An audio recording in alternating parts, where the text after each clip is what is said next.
உறவுகள் அனைவருக்கும் அன்பான வணக்கங்கள். சித்தப்பா இப்படி ஒரு விஷயத்த தூண்டிவிட்டு இதை பெருசாக்கி எப்படியாவது இந்த குடும்பத்தை வெளியே எழுப்பணும். அதுவும் இல்லாமல் இதுக்கு எப்படியாவது விஜய் சப்போர்ட் பண்ணி பேசுவான். இது மூலமாக பாட்டிக்கு விஜய் மேலே அதிகமாக கோவம் வரணும். இப்படி எப்படியாவது அவங்கள பிரித்து விட்டுற மாட்டோமா அப்படின்னு சொல்லிட்டு அப்படி ஒரு பிளான் போட்டு பண்ண சித்தப்பா ஒரு சைடு இருக்க, காவேரி விஜயும் ஆஃபீஸ்க்கு போயிட்டு இந்த பிரச்சனையை கேள்விப்பட்டு அவங்க வீட்டுக்கு சாரதாம்மா கிட்ட பயங்கரமாக திட்டி கிருஷ்ணாவை அவர் பாவம் எதுக்காக அவர் அப்படி பேசுனீங்க அப்படின்னு சொல்லிட்டு காவேரி பேசுறதுக்கான காரணம் என்ன, அப்படி விஜய் என்ன காவேரி கிட்ட வரும்போது சொல்லியிருப்பாரு அப்படிங்கிறத பற்றின சின்ன ப்ரொடிக்ஷனை இந்த வீடியோவில் இப்போ நம்ம பார்க்கலாம்.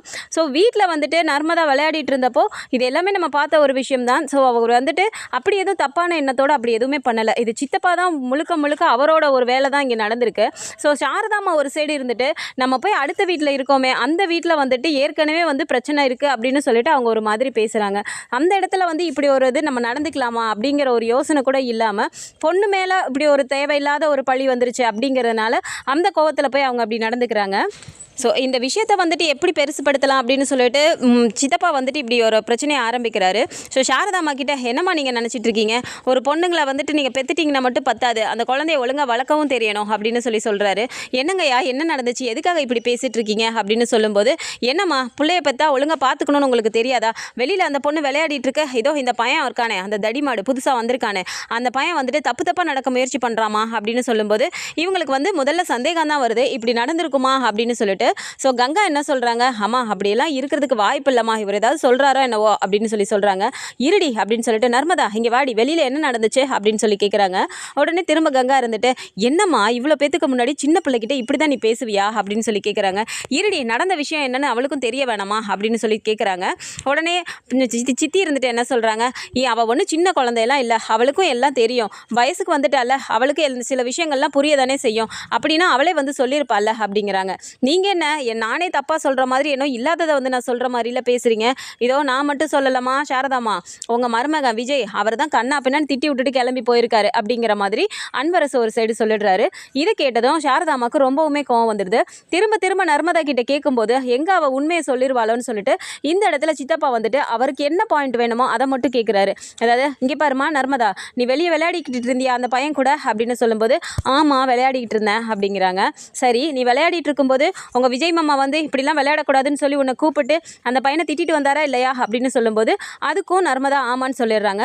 அதுக்கப்புறமா அவ்வளோதான் இந்த குழந்தையே சொல்லிடுச்சுல்ல, இதுக்கு மேலே என்ன வேணும் அப்படிங்கிற மாதிரி அந்த பொண்ணை அதுக்கு மேலே பேச விடாமல் அவர் வாயை மூடுற மாதிரி சொல்லிடுறாரு. இதை கேட்ட உடனே அவங்களுக்கு ரொம்பவும் கோவம் வந்துடுது. உடனே பாட்டி இருந்துட்டு என்ன சொல்கிறாங்க, ஐயோ என்ன இது இப்படி ஒரு குடும்பமா, இந்த மாதிரி ஒரு குடும்பத்தையே நம்ம வீட்டில் கொண்டு வந்து வச்சுட்டு இருக்கோம் அப்படிங்கிற மாதிரி பாட்டி ஒரு சைடு புலம்ப, ராதாமாவும் கூட இருந்துட்டு என்னம்மா சொல்கிறது இல்லை இந்த விஜய் பண்ணுற வேலை அப்படின்னு சொல்லி அவங்களும் சொல்லிட்டு இருக்காங்க. இவங்க என்ன பண்ணிடுறாங்க, சாரதாம்மா விறுவிறுன்னு நேராக போயிட்டு கதவை பயங்கரமாக சத்தம் போட்டு தட்டுறாங்க. அந்த இடத்துல பாட்டி என்ன சொல்கிறாங்க, என்ன இப்படிலாம் பண்ணிட்டு இருக்காங்க, வீட்டில் இப்படியா சத்தம் போட்டுட்டு கத்திக்கிட்டு அக்கம் பக்கத்தில் கேட்டால் என்ன ஆகிறது, ஏற்கனவே என்ன உங்கள் வீட்டில் சண்டை வம்புமா இருக்குன்னு 4 பேர் கேட்க ஆரம்பிச்சிட்டாங்க, இப்படியெல்லாம் பண்ணுறாங்களே அப்படிங்கிறாங்க. போயிட்டு அவங்க தட்டுன்னு தட்டுறதுல அவங்க வெளியில் ஏன்க்கா என்னாச்சு, எதுக்கு இப்படி கத்திட்டு இருக்கீங்க அப்படின்னு முத்துமலர் கேட்குறாங்க. உடனே எங்க அவன் இங்கே வாடா அப்படின்னு சொல்லிட்டு வேகமாக பிடிச்சி வெளியே இழுக்கும்போது, எதுக்குக்கா இப்போ என்ன பண்ணிட்டு இருக்கீங்க நீங்கள், எதுக்காக அவனை போட்டு இப்படி திட்டிட்டு இருக்கீங்க, எதுக்கு என்ன பண்ணிட்டு இருக்கீங்க அப்படின்னு சொல்லிட்டு அவங்க ஒரு பதட்டத்திலே கேட்குறாங்க. ஏண்டா அறிவு கட்ட நாயே, உனக்குலாம் அறிவே இல்லையா, மாடு மாதிரி வளர்ந்துருக்க, என்னடா வேலை பண்ணி வச்சுருக்க அப்படிங்கிறாங்க. உடனே முத்தமலை இருந்துட்டு, அக்கா என்ன நடந்துச்சுன்னு தயவு செஞ்சு சொல்லிட்டு பேசுங்க, நீங்கள் பாட்டுக்கு படப்படன்னு பேசிகிட்டே இருக்கீங்க, என் பையன் அப்படி என்ன பண்ணிட்டான் அப்படிங்கிறாங்க. ஆமாம் பொல்லாத பையன் வளர்த்து வச்சுருக்க, அவன் ஸ்கூல் படிக்கிற பிள்ளைன்னு கூட இல்லாமல் என் பொண்ணுக்கிட்ட அவன் தப்பாக நடக்க முயற்சி பண்ணியிருக்கான் அப்படின்னு சொன்ன உடனே, ஐயோ இல்லைங்க தப்பாக நடக்கலாம், நான் எதுவும் முயற்சி பண்ணல, நீங்கள் தப்பாக புரிஞ்சிட்டு இருக்கீங்க அப்படின்னு சொல்கிறாங்க. ஏதாவது பேசுனா உனக்கு பல்ல உடச்சிருவேண்டா அப்படின்னு சொன்ன கையோட வேகமாக இழுத்து பயங்கரமாக அடிக்க ஆரம்பிச்சிடுறாங்க.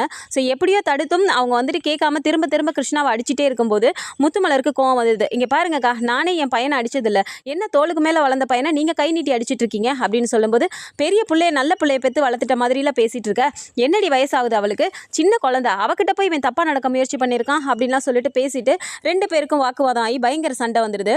இதை பார்த்துட்டு உடனே பாட்டி என்ன பண்ணிடுறாங்க, விஜய் இப்போ தான் ஆஃபீஸ்க்கு கிளம்பி போயிருக்காரு.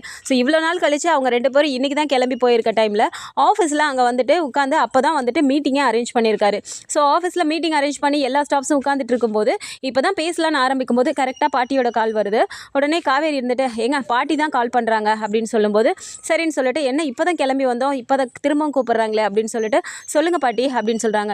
டேய் விஜய், நீ முதல்ல உடனே வீட்டுக்கு கிளம்பி வா அப்படிங்கிறாங்க. என்னாச்சு பாட்டி, இப்போ தான் அங்கேருந்து வந்தேன், திரும்ப வீட்டுக்கு கூப்பிட்றீங்க, ஆஃபீஸில் ஒரு மீட்டிங்கில் இருக்கேன் பாட்டி அப்படிங்கிறாங்க. அந்த மீட்டிங்கில் நீ அப்புறம் பார்த்துக்கோ, இங்கே வந்து இந்த பிரச்சனையை முதல்ல நீ முடிச்சு விடு அப்படிங்கிறாங்க. பிரச்சனையா, அப்படி என்ன பாட்டி நடந்தது அப்படிங்கிறாங்க. உடனே பாட்டி இருந்துட்டு என்னத்தடா நான் சொல்கிறது, இந்த வீட்டில் இந்த மாதிரி ஒன்றெல்லாம் நடந்ததே இல்லை. அந்த புதுசாக நீ கூட்டிகிட்டு வந்து வச்சிருக்கே இன்னொரு குடும்பம், அந்த பையன் நர்மதா கிட்ட ஏதோ தப்பாக நடந்துக்க முயற்சி பண்ணான்னு சொல்லிட்டு இங்கே வீட்டில் ஒரே ரணகலமாக இருக்குடா, உடனே கிளம்பி வா, உன் மாமியார் பண்ணுறதெல்லாம் கொஞ்சம் கூட சரியில்லை அப்படின்னு சொல்லிடுறாங்க. ஸோ அவ்வளோ பேத்துக்கு முன்னாடி நம்ம எதுவும் காவேரி கிட்ட பேசிக்க முடியலன்னு சொல்லிட்டு விஜய் சரிங்க பாட்டி இந்த உடனே வரேன் அப்படின்னு சொல்லி காலை கட் பண்ணிடுறாரு. ஸோ மீட்டிங்கை வந்துட்டு நம்ம ஒரு 2 ஹவர்ஸ்க்கு அப்புறம் வச்சுக்கலாம் அப்படின்னு சொல்லிட்டு அவங்கள போயிட்டு ஒர்க்கை பார்க்க சொல்லிட்டு காவேரி வா நம்ம வீட்டுக்கு கிளம்பலாம் அப்படின்னு சொல்கிறாங்க. என்னங்க இப்போ தான் வீட்டிலேருந்து கிளம்பி வந்தோம், திரும்பவும் வீட்டுக்குங்கிறீங்க, என்ன சொன்னாங்க பாட்டி அப்படின்னு சொல்லி கேட்குறாங்க. நீ வா, நான் போகும்போது சொல்கிறேன் அப்படின்னு சொல்லிட்டு டக்குன்னு காரில் கிளம்பிடுறாங்க. போகும்போதுமே காவேரி கேட்டுகிட்டே வராங்க, என்ன தாங்க நடந்துச்சு சொல்லுங்களேங்க, எதுக்குங்க இப்போ திரும்ப நம்ம வீட்டுக்கு போகிறோம், என்ன சொன்னாங்க பாட்டி அப்படின்னு சொல்லி கேட்கும்போது ஐயோ ஏன் தான் அத்தை இப்படி பண்ணுறாங்கன்னு தெரியல அப்படின்னு சொல்கிறாங்க. ஏங்க அம்மாவா, அம்மா என்ன பண்ணுச்சு அப்படின்னு சொல்லி கேட்குறாங்க. திரும்பவும் அவங்க 2 பேருக்குள்ளே ஏதாவது பிரச்சனை வந்துருச்சா அப்படின்னு சொல்லி கேட்குறாங்க. ஐயோ இல்லை காவேரி, இந்த பிரச்சனையே வேறு, இதில் இந்த சித்தப்பாவோட வேலையாக தான் இருக்கும்னு நினைக்கிறேன் அப்படிங்கிறாங்க. ஏதாவது தெளிவாக சொல்கிறீங்களாங்க அப்படிங்கும்போது ஒன்றும் இல்லை காவேரி, ஆஃபீஸ்க்கு நான் கிளம்பும்போது பார்த்தேன், அப்போது கிருஷ்ணாவும் நர்மதாவும் வெளியில் விளையாடிட்டு இருந்தாங்க அப்படின்னு சொல்லும்போது சரி விளையாடிட்டு தானே இருந்தாங்க, இதில் என்ன இருந்துச்சு அப்படின்னு சொல்லும்போது ஒன்றுமே நடக்கல காவேரி, அவள் வந்துட்டு கீழே விழ மாதிரி போயிட்டா, அதனால் இவர் போயிட்டு காலில் நீவி விட்டுட்டு இருந்தார், அதனால் நான் போய் பார்த்துட்டு சரி அவள் பெரிய பொண்ணாயிட்டாங்கிற விஷயம் அவருக்கு தெரியாதுல்ல, அதனால அதையும் சொல்லிடலான்னு சொல்லிட்டு அவள் வந்துட்டு பெரிய பொண்ணாயிட்டா, அவளை தொட்டெல்லாம் இப்படிலாம் பேசக்கூடாது நீங்கள் அப்படின்னு சொல்லிட்டு நான் அவர்கிட்ட சொல்லிவிட்டு நான் சும்மா தான் கூட்டிகிட்டு வந்தேன், இனிமேல் சேர்ந்தெல்லாம் விளையாடாதீங்க அப்படின்னு சொல்லிட்டு இதை சித்தப்பாவும் இருந்து பார்த்துட்டு கூடவே வந்து பேசினார் தான். என்னப்பா நீ பண்ணுறதே சரியில்லை, நானும் பார்த்துட்ருக்கேன் அப்படிலாம் வந்து பேசினார். நான் அப்போயே வந்துட்டு சரி விடுங்க நான் தான் பேசிட்டேன்ல அப்படின்னு சொல்லிட்டு நான் பாட்டு கிளம்பி வந்துட்டேன். ஸோ அதுக்கப்புறம் இப்போ சித்தப்பா தான் போய் ஏதோ பெருசாக ஊதி விட்டுருக்காருன்னு நினைக்கிறேன் அப்படிங்கிறாங்க. ஐயோ என்னங்க இந்த அம்மா இப்படி பண்ணிகிட்ருக்கு, வீட்டில் ஏற்கனவே வந்து பிரச்சனை மேலே பிரச்சனை, இப்போ வீட்டில் உட்காந்து இந்த மாதிரி பிரச்சனையெல்லாம் பண்ணிட்டு இருந்தா அது பாட்டி எதுவும் திட்டினாங்களா அப்படிங்கிறாங்க. அப்புறம் எப்படி காவேரி திட்டாமையாக இருப்பாங்க, திட்டு தான் வாங்கிட்டு உட்காந்துருக்கேன் அப்படிங்கிறாங்க. ரொம்ப சாரிங்க அப்படிங்கிறாங்க. இப்போ நீ சாரி சொல்லி மட்டும் என்ன ஆக போகுது, வா ஃபஸ்ட்டு போய் வீட்டில் என்ன நடக்குதுன்னு பார்ப்போம் அப்படின்னு சொல்லிட்டு வீட்டுக்கு வராங்க. ஸோ வீட்டுக்கு வர இந்த கேப்பில் என்ன சொல்லிடுறாங்கன்னா விஜய் வந்துட்டு டக்குன்னு மொபைலில் எடுத்து நீ அந்த சிசிடிவி கேமரா ஆன் பண்ணி பாரு அப்படின்னு சொல்கிறாங்க. சரின்னு சொல்லிட்டு அந்த வெளியில் இருக்க கேமராவை காவேரியும் ஓப்பன் பண்ணி பார்க்குறாங்க. ஸோ அங்கே அங்கே எக்ஸாக்டாக என்ன நடந்துச்சு அப்படின்னு சொல்லி பார்க்கும்போது 2 பேருமே பேசிக்கிறாங்க. ஸோ அந்த கார்க்கை வந்துட்டு எடுக்க சொல்கிறதுக்கு நர்மதா வந்து நீங்கள் தான் போய் எடுக்கணும், நீங்கள் தான் போய் எடுக்கணும் அப்படின்னு சொல்லும்போது செல்லமாக கோவத்தில் வந்துட்டு தலையில் ஒரு கொட்டு கொட்டுறாரு கிருஷ்ணா. அதுக்கப்புறமா அந்த கார்க்கை எடுக்க போகும்போது நர்மதா தடுக்கி கீழே விழ போகும்போது கால் சுலுக்கிக்க போகுது, பார்த்து விளையாடுறது இல்லையான்னு சொல்லி காலை தான் அவர் நீவி விடுறாரு. ஸோ இந்த விஷயத்தையும் காவேரியை அதில் பார்த்துடுறாங்க. பார்த்துட்டு ஏங்க இங்கே பாருங்க கால் நீவி விடுதுன்னு சொல்லிட்டு அந்த இடத்துல நீங்களாக இருந்திருந்தாலும் இதை தானேங்க பண்ணியிருப்பீங்க, நானாக இருந்தாலும் இதை தானேங்க பண்ணியிருப்போம், இதில் என்னங்க தப்பு இருக்குது, ஒருத்தன் வந்து இப்படி கேட்குறாங்கிறக்காக சத்தியமாக கிருஷ்ணாவும் சிந்துவும் ரொம்ப பாவங்க அப்படிங்கிறாங்க. காவேரி எனக்குமே இந்த விஷயம் புரியுது, அவங்கள வீட்டில் உட்கார வச்சுட்டு இப்படி அவங்க நம்ம வந்துட்டு இப்படி சொல்கிறோம், ஆனால் அவங்களுக்கு தானே அந்த கஷ்டம்லாம் புரியும், அடுத்தவங்க வீட்டில் வந்து இருக்கோமேங்கிற கில்ட்டு ஃபீல் வேறு, பத்தாததுக்கு இந்த பிரச்சனையெல்லாம் வந்தால் பாவம்ல அந்த பையன் அப்படின்னு சொல்லிட்டு விஜய் சொல்கிறாரு. எனக்குமே கஷ்டமாக தாங்க இருக்குது, ஏன் தான் அம்மா இப்படி பண்ணுதோ தெரியல அப்படின்னு சொல்கிறாங்க. சரி விடு, அத்தை வந்துட்டு அவர் போய் சொன்னதுனால தான் ஏதாவது பண்ணியிருப்பாங்க, எனக்கு கண்டிப்பாக தெரியும், அவர் தான் அங்கே நின்றுட்டு இருந்தார் அப்படின்னு சொல்கிறாங்க. சரின்னு வீட்டுக்கும் வந்துடுறாங்க. வீட்டுக்கு வந்த கையோட இவங்க வந்து பயங்கரமாக சண்டை போட்டுட்டு கிருஷ்ணாவை அடிச்சிட்டு இருக்கும்போது டக்குன்னு உள்ளே வந்துட்டு காவேரி வேக வேகமாக போகிறாங்க. போயிட்டு காவேரி நேரம் அங்கே போகலாட்டியும் பாட்டி வந்து டக்குன்னு விஜயை பிடிச்சிக்கிறாங்க. டேய் விஜய் இங்கே பாருடா, காலையில் நீ கிளம்பி போனதுலேருந்து இப்படி தாண்டா நடக்குது, இருந்து இத்தனை நாள் கழிச்சு இன்றைக்கி தான் நீங்கள் 2 பேரும் ஆஃபீஸ் போயிருக்கீங்க, ஆஃபீஸில் போய் கூட உங்களெல்லாம் நிம்மதியாக வேலை செய்ய முடியுதா பாத்தியா, நீ ஏன்டா இப்படிலாம் பிரச்சனையை இழுத்து விட்டுக்கிற அப்படின்னு சொல்லி கேட்குறாங்க. பாட்டி ஒரு நிமிஷம் இருங்க, இதெல்லாம் நம்ம அப்புறம் பேசிக்கலாம் அப்படின்னு சொல்லிட்டு நேராக அங்கே போகிறாங்க. ஸோ காவேரி டக்குன்னு போயிட்டு அவங்க அம்மாவை பிடிச்சிட்டு சாரதா அம்மா டக்குன்னு இழுத்து அம்மா என்னம்மா நீ பண்ணிட்டுருக்க அப்படிங்கும்போது ஏய் இவன் என்ன வேலை பார்த்துருக்கான் தெரியுமாடி அப்படிங்கிறாங்க. கிருஷ்ணா என்ன பண்ணான் அப்படின்னு சொல்லி கேட்குறாங்க. நர்மதா கிட்ட தப்பாக நடக்க முயற்சி பண்ணியிருக்காண்டி அப்படின்னு சொல்கிறாங்க. நீ பாத்தியாத அப்படின்னு சொல்லி கேட்குறாங்க. இதோ இவர் தாண்டி பார்த்துட்டு வந்து சொன்னார் அப்படின்னு சொல்லிட்டு சித்தப்பாவை கையை காட்டிடுறாங்க. விஜய் உடனே அவரை பார்த்து முறைக்கிறாரு. உடனே அவர் பார்த்துட்டு என்னப்பா வெளியில் நடந்த விஷயத்தை தான் நான் வந்து சொன்னேன் அப்படின்னு சொல்கிறாங்க. என்னத்தை வெளியே நடந்த விஷயத்தை நீங்கள் வந்து சொன்னீங்க அப்படின்னு சொல்லி விஜய் கேட்குறாரு. உடனே தாத்தா இருந்துட்டு, இங்கே பாருப்பா விஜய், இது நடந்துச்சா நடக்கலையாங்கிறது நீ தான் வார்ன் பண்ணி கூட்டு போனங்கிற மாதிரி அவர் சொல்லிட்டு இருக்காருப்பா அப்படிங்கிறாங்க. தாத்தா, நான் வார்ன் பண்ணி கூட்டு போனேன்னா அவள் சின்ன குழந்தைன்னு நினச்சிட்டு அவர் விளையாடிட்டு இருந்தாரு. அவள் பெரிய மனுஷியான விஷயம் அவருக்கு தெரியாதுல்ல, அதனால அதை சொல்லணுங்கிறக்காக இந்த மாதிரி டச் பண்ணிலாம் அவள் கூட விளையாடாதீங்கன்னு மட்டும்தான் நான் சொன்னேன். மற்றபடி அவர் தப்பாக நடக்க ட்ரை பண்ணாருன்னு நான் எந்த இடத்துலையுமே சொல்லவே இல்லையே அப்படிங்கிறாங்க. இதே தான் விஜய் நானும் சொல்லிட்டு இருக்கேன். அப்படி ஏதாவது நடந்திருந்தா விஜயை வந்து உள்ளே சொல்லியிருப்பான், அப்படி எதுவும் சொல்லலைன்னு நான் சொல்லிட்டு தாண்டா இருக்கேன். ஆனால் அதுக்குள்ளே இவங்கெல்லாம் யாருமே கேட்கலப்பா என் பேச்சையே அப்படின்னு சொல்லி தாத்தா ஒரு சைடு சொல்லிடுறாரு. ஸோ காவேரி என்ன சொல்லிடுறாங்க, இங்கே பாருமா, பல விஷயம் வந்துட்டு நீ பண்ணுறது வந்துட்டு கோவத்தில் ஏதாவது பண்ணிடுற. சரி அவங்க வந்துட்டு நம்மக்கிட்ட வந்து கேட்டிருக்காங்க அப்படின்னா அப்பா பண்ண தப்புக்காக உனக்கு வந்து கோவம் இருந்துச்சு, அதுக்காக அவங்களும் மனுஷங்க தானே, அதுக்காக இப்படிலாம் தேவையில்லாமல் அவங்கள நீ அக்யூஸ் பண்ணுவியா அப்படிங்கிறாங்க. என்னடி நீ நர்மதாவை இந்த மாதிரி நடந்திருக்கான்னு சொல்கிறேன், அதை கேட்காம நீ அவனுக்கு சப்போர்ட் பண்ணிட்டு இருக்க அப்படிங்கிறாங்க. நான் அவனுக்கு சப்போர்ட் பண்ணுறேன்னா அப்போ கிருஷ்ணா அந்த இடத்துல எந்த தப்பும் பண்ணலைன்னு தானே அர்த்தம் அப்படிங்கிறாங்க. உனக்கு எப்படி தெரியும், நீ தான் ஆஃபீஸ்க்கு கிளம்பி போயிட்டில அப்படின்னு சொல்கிறாங்க. அம்மா ஒரு நிமிஷம் இரு அப்படின்னு சொல்லிட்டு மொபைலில் அதை எடுத்து காட்டுறாங்க. ஸோ காட்டும்போது அங்கே நடந்தது என்னென்னா, நர்மதா வந்துட்டு கீழே விழ போகும்போது கால் வலிக்குதுன்னு சொன்னனால சுளுக்கிக்க போகுதுன்னு சொல்லி அவர் காலை தான் தேய்ச்சி விடுறாரு. ஸோ இதுதான் நடந்தது. அப்போ இதை பார்த்துட்டு என்ன சொல்கிறாங்க, என்னம்மா நீ பார்க்குறீல, நீயே நான் இருந்தாலும் சரி விஜய் இருந்தாலும் சரி அந்த இடத்துல நர்மதாக்கு வந்து தடுக்கி விழுந்தானா இந்த வேலையை தான் நாங்களும் பார்த்துருப்போம். அவன் வந்து உனக்கு பிடிக்காதவங்கிறதுக்காக இப்படியெல்லாம் நீ அவன் மேலே பழி போடுவியா, அவங்க நிஜமாவே பாவமா அப்படின்னு சொல்லி சொல்கிறாங்க. உடனே இந்த இடத்துல கிருஷ்ணாக்கு ஒரு மாதிரி ஆகுது. சிந்துலாம் அழுக ஆரம்பிச்சிடுறாங்க. முத்துமலர் இருந்துட்டு, பாருமா காவேரி, இப்போ நீ வந்து இந்த விஷயத்தை காட்டலன்னா என் பையன் மேலே எப்பேற்பட்ட பழியை போட்டிருப்பாங்கம்மா அவங்க அம்மா அப்படின்னு சொல்லி சொல்கிறாங்க.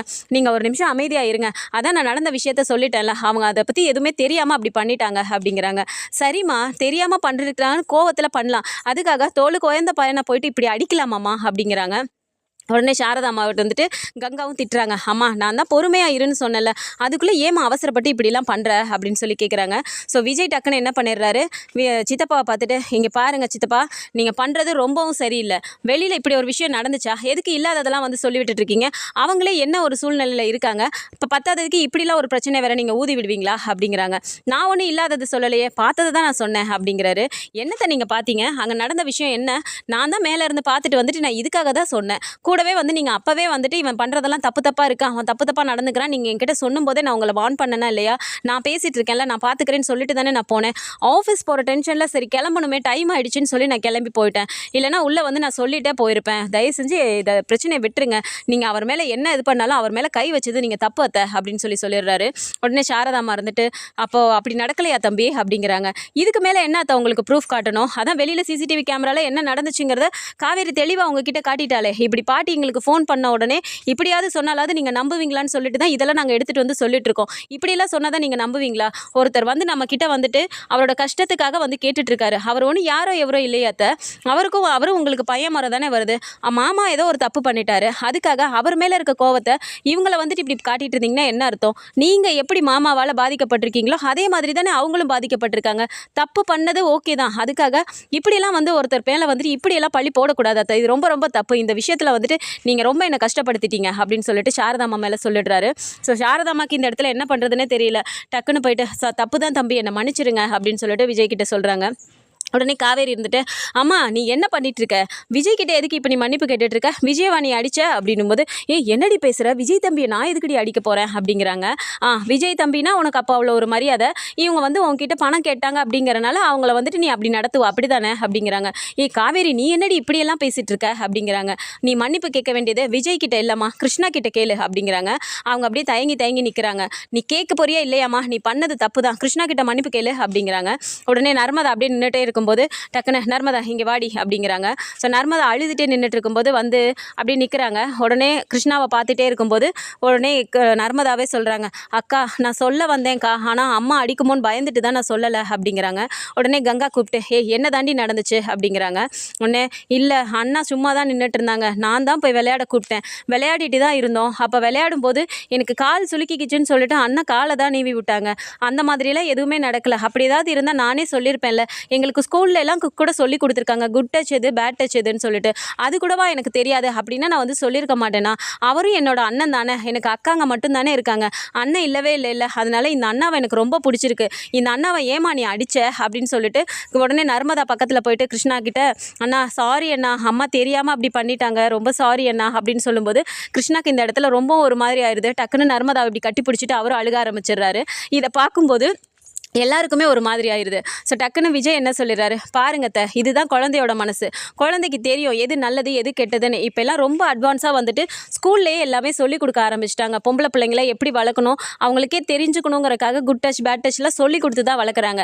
அப்படி பேட் டச்சாக இருந்திருந்தா உங்ககிட்ட வந்து நர்மதா யார்கிட்டயாவது சொல்லியிருப்பாள். அவளே போய் கிருஷ்ணாவை கட்டி பிடிச்சிட்டு அழுகிறானா, அப்போ கிருஷ்ணா வந்துட்டு நர்மதா கிட்டே எப்படி நடந்திருப்பாருன்னு கொஞ்சம் யோசிச்சு பாருங்க அப்படின்னு சொல்லும்போது அப்படியே நிற்கிறாங்க. மா உங்ககிட்ட நான் என்ன சொன்னேன், கிருஷ்ணா கிட்ட போய் மன்னிப்பு கேளுன்னு சொன்னேன் அப்படின்னு சொன்ன உடனே முத்துமலர் என்ன சொல்கிறாங்க, சரி பரவாயில்ல விடுமா காவேரி, எதுக்காக போய் மன்னிப்பெல்லாம் கேட்டுட்டு, நான் இது வரைக்கும் என் பையனை கை நீட்டி அடித்தது இல்லைம்மா, தோளுக்கு மேலே வளர்ந்ததுலேருந்து. அக்கா அந்த மாதிரி பண்ணிட்டாங்களேன்னு தான் எனக்கு வருத்தமாக இருக்குது. அதுக்காக இப்படியெல்லாம் ஒரு பழி சொல்லியிருக்க வேண்டாம் அப்படிங்கிறாங்க. சரி விடுங்க, தெரியாமல் தானே சொல்லிட்டாங்க அப்படின்னு சொல்லிட்டு விஜயும் சொல்கிறாரு. உடனே இவங்க சாரதாம்மா போயிட்டு கிருஷ்ணா கிட்ட மன்னிச்சிருப்பா அப்படிங்கிறாங்க. ஸோ கிருஷ்ணாக்கு இந்த இடத்துல என்ன சொல்கிறதுனே தெரியல, அப்படியே அமைதியாகவே நின்றுட்டுருக்காரு. ஏதோ தெரியாமல் குழந்தை மேலே இந்த பாசத்தில் வந்து அப்படி நான் சொல்லிட்டேன்ப்பா, ஏன்னா அப்பா இல்லாமல் வளர்கிற பிள்ளைங்க, அந்த பிள்ளைங்க ஏதாவது ஒன்று பேர் வந்துடக்கூடாதுன்னு சொல்லிட்டு தான் நான் 4 பிள்ளைங்களையும் பார்த்து பார்த்து வளர்த்தேன். இப்படியெல்லாம் ஒரு விஷயம் நடக்குதுங்கும் போது என்னால் தாங்கிக்க முடியல தம்பி, மன்னிச்சிருங்க அப்படின்னு சொல்லிட்டு கிருஷ்ணா கிட்ட சொல்லிட்டு அவங்க விறுவிறுன்னு அழுதுகிட்டே உள்ளே போயிடுறாங்க. ஸோ பாட்டி வந்துட்டு டக்குன்னு போயிட்டு, தம்பி கிருஷ்ணா மன்னிச்சிருப்பா, இந்த மாதிரி ஒரு வேலையை பார்த்துட்டா எனக்கே கஷ்டமாக தான் இருக்கும் நான் அடித்தது அப்படிங்கிறாங்க. விடுங்க பாட்டி, தெரியாமல் ஏதோ யோசிச்சு பண்ணிட்டாங்க, ஆனால் நான் அப்படிலாம் சத்தியமாக பண்ணவே இல்லை பாட்டி அப்படின்னு சொல்லிட்டு கிருஷ்ணா அழுக ஆரம்பிக்கிறாரு. எனக்கு தெரியும்டா நீ அந்த மாதிரிலாம் நடந்திருக்க மாட்டேன்னு, ஏன் முன்னாடியே தானே அன்னைக்கு நீ அவ கூட ஜாலியாக விளையாடிக்கிட்டு இருந்த, அதுவும் நான் போய் விளையாட சொன்னதுனால தான் நீ விளையாண்ட அப்படிங்கிறாங்க. உடனே நர்மதா இருந்துட்டு, அண்ணா அம்மா ஏதோ தெரியாமல் பேசிட்டாங்கண்ணா, மன்னிச்சிருங்கண்ணா அப்படிங்கிறாங்க. சரி விடுடா குட்டி, நீ ஏன் அப்படிலாம் பேசுகிற, அதெல்லாம் ஒன்றும் இல்லை விடு அப்படிங்கிறாங்க. இல்லைண்ணா எனக்கு உங்களை ரொம்ப பிடிச்சிருக்கு, அப்பா கூட நான் இது மாதிரி சேர்ந்தெல்லாம் விளையாண்டதே இல்லை தெரியுமா, நான் வெறும் அக்காங்க கூட மட்டும்தான் விளையாண்டுருக்கேன், உங்கள் கூட விளையாண்டதே எனக்கு ரொம்ப பிடிச்சிருந்துச்சு, நீங்கள் எங்கள் கூடயே இருங்கண்ணா அப்படின்னு சொல்லும்போது இந்த இடத்துல எல்லாருக்குமே ஒரு மாதிரி ஆகுது. ஸோ விஜய் இந்த இடத்துல என்ன யோசிக்கிறாருன்னா, ஸோ நர்மதா வந்துட்டு இந்த மாதிரி வந்துட்டு அவள் குழந்தை மனசு அவளுக்கே தெரியுது யார் நல்லவங்க கெட்டவங்கன்னு சொல்லிட்டு, அந்த மாதிரி பண்ணலைன்னு. ஸோ பணத்துக்காக மட்டும்தான் அவங்க வந்து இப்படி கஷ்டப்படுறாங்க அப்படிங்கும்போது அவங்களுக்கு அந்த ஃபினான்ஷியல் ரிலேட்டடாக நம்ம ஏதாவது ஒரு ஹெல்ப் பண்ண முடியுமா அப்படின்னு சொல்லிட்டு அவர் அடுத்த கட்டமும் யோசிக்கிறாரு. ஸோ அதன்படி என்ன ஆக போகுதுன்னா, அடுத்த ஆஃபீஸ் ட்ராக் வரப்போகுது. ஸோ ஆஃபீஸில் வந்துட்டு அங்கே வந்துட்டு இவரும் இருக்க மாதிரியான அந்த ஷூட்டிங் ஸ்பாட் அப்டேட்டும் கிடச்சிருக்கு அப்படிங்கிறனால அடுத்த மூவ் வந்துட்டு கிருஷ்ணா மேலே கொஞ்சம் நல்ல மனுஷனாக அந்த சிம்பத்தி ஏற்படுத்தி அதுக்கப்புறமா அவர் வந்துட்டு ஆஃபீஸ்க்கும் வந்துட்டு கிருஷ்ணாவை கூட்டிகிட்டு போகிற மாதிரியான சீன்ஸ் வரதுக்கும் அதிகப்படியான சான்சஸ் இருக்குது. ஸோ எப்படி போகுதுங்கிறத நம்ம பொறுத்திருந்து பார்க்கலாம். இதை பற்றி நம்ம ஒரு அப்டேட்ஸ் தெரிஞ்சுக்கிறதுக்கு நம்மளோட சேனலையும் சப்ஸ்கிரைப் பண்ணிக்கோங்க. வீடியோ பிடிச்சிருக்கு அப்படின்னா சின்னது லைக்கை மட்டும் கொடுத்துருங்க. தேங்க்ஸ் ஃபார் வாட்சிங்.